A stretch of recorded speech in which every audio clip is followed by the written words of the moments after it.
Hi, my name is Sarah, and I'm trying to read 100 books in 100 days. In this video, I will be reviewing my 8th set of books and previewing my 9th set of books. I'm getting so close!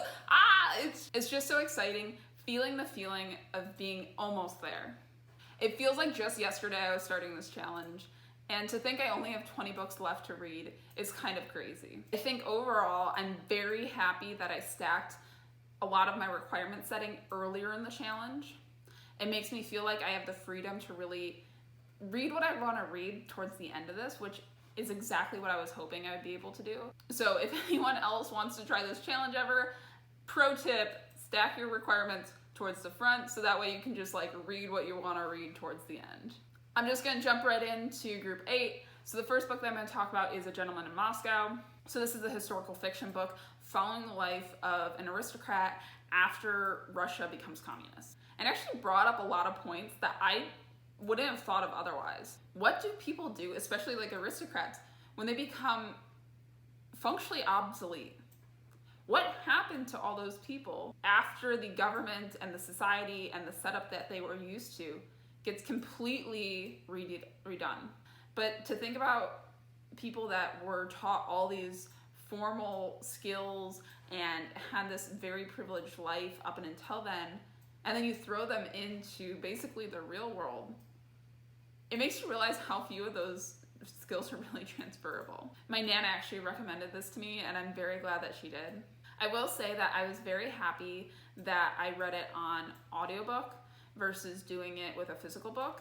I'm realizing that for me, books that are written more in the historical fiction fashion, or honestly, the ones without fantasy, are just easier for me to get through when it's on an audiobook. Overall, super good book, and I'm super happy that I read it. Might as well take the opportunity now to talk about one of my sets of guilty pleasure books for this section, and that first one that I'll talk about is the Of Poseidon and Of Trident series. God, this series just had all the nostalgia for me. I think this was one of my first books that I ever got off iTunes, and reading it just reminded me so much of being 14 and just cobbling through the books, just really starting my journey of reading and really enjoying reading for myself. These books are the quintessential late aughts, early teens YA novels, and I love it for it. It reminded me of all the super kitschy tropes that, for whatever reason, I am just trash for, even as an adult. So easy to go through. I think I read both of the books in a day and a half, maybe.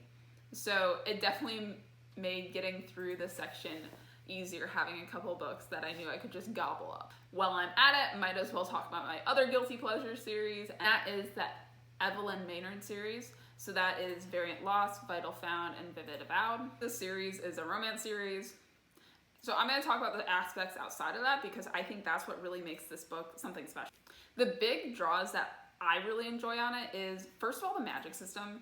It's not like just your typical superpowers type of setup. You have this whole dynamic of having a group of the population that has powers and a group of the population that doesn't. And B, then you have this wrench of having vitals thrown into the mix, of basically having a supercharger for those with power. The second big thing that I really enjoy out of this book is female friendships.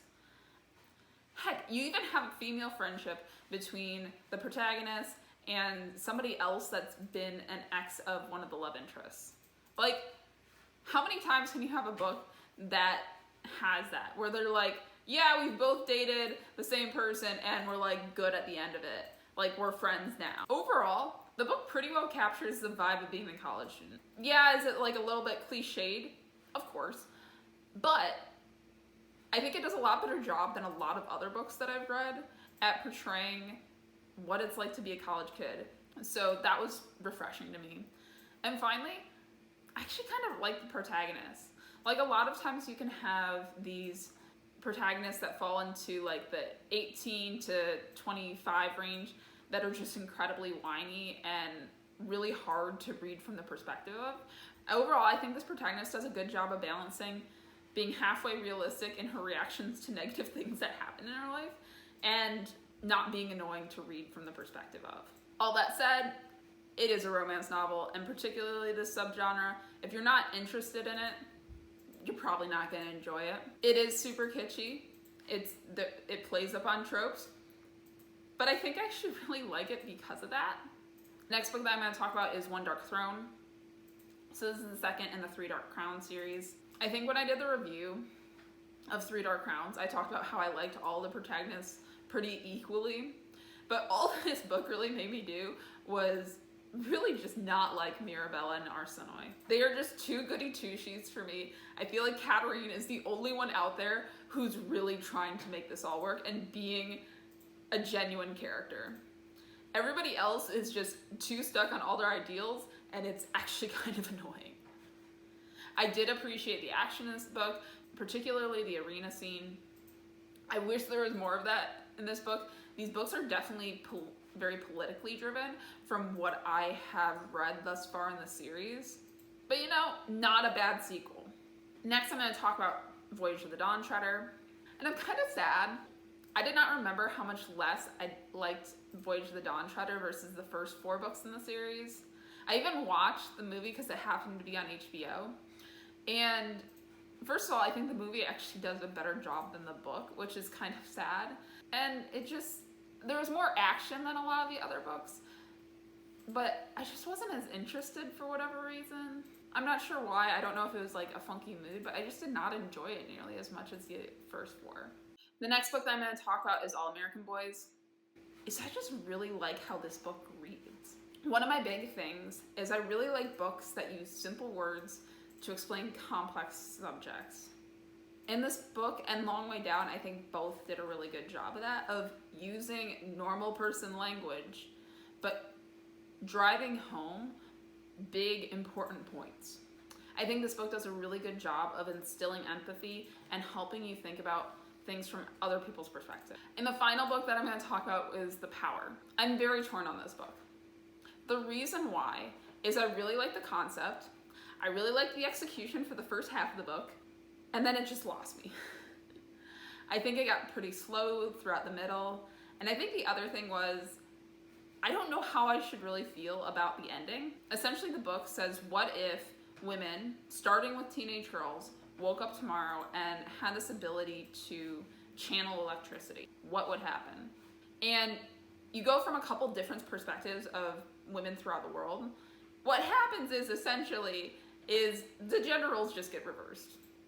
Now with this physical power that women have, they're able to overcome men. They become the oppressors. The message that I really got out of this book was absolute power corrupts absolutely, which part of me kind of appreciates, but there's other parts of me that feel like the book ends up just saying that as a group that's been oppressed for a large part of history, is that as soon as you come into power, all the lessons and all the empathy is just forgotten.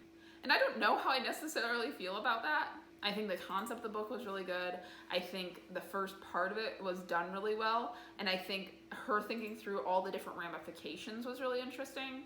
But there were points that it felt unbelievable and felt almost a little bit insulting. Overall, I think it's a worthy read. I just don't know how I feel. I don't know how to feel out of it, if that makes sense. So there you go, that was group 8. Now I'm going to talk about group 9.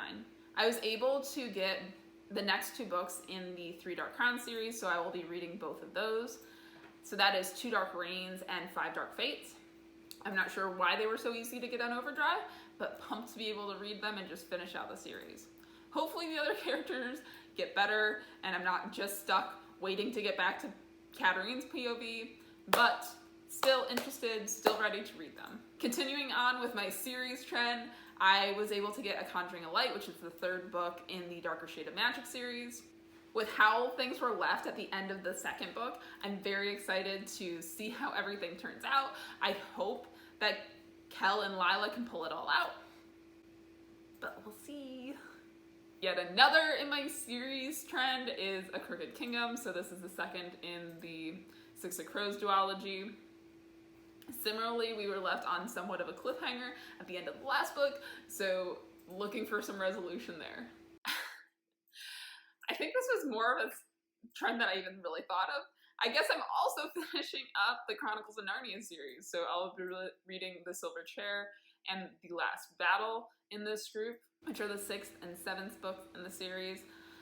Last time we left off at the end of the Voyage of the Dawn Treader, none of the original 4 siblings can go back to Narnia, so now it's implied that you'll have Eustace going back. So we'll see how that all goes. I'm counting both of those as vegetables, and then my third vegetable of the group is So You've Been Publicly Shamed. So this is a nonfiction book basically covering shame culture and cancel culture within the new online community.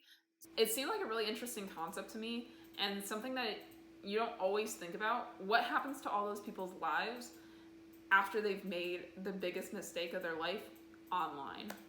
Finally, I have a couple fantasy books that I'm going to be reading. The first one is Heir. So basically my understanding of this book is that the main character has an ability to control blood. So nice and fun and dark. And she has to team up with a con man to save her kingdom. The next book is An Unkindness of Magicians. So this is another fantasy book. And my final book is The Rage of Dragons. So this is a fantasy book where I think a certain portion of the population can turn into dragons and another portion of the population can basically control dragons. So lots of fantasy books in my last section. I think it's actually pretty long. It's like 4,000 pages long. I mean, a couple of these are even like 600 pages, high 500 pages. So it's a lot, but we're finishing strong. It'll be good. I really appreciate all of you who have been watching my journey. I really encourage you to stick it out for my last 2 videos and see how it ends.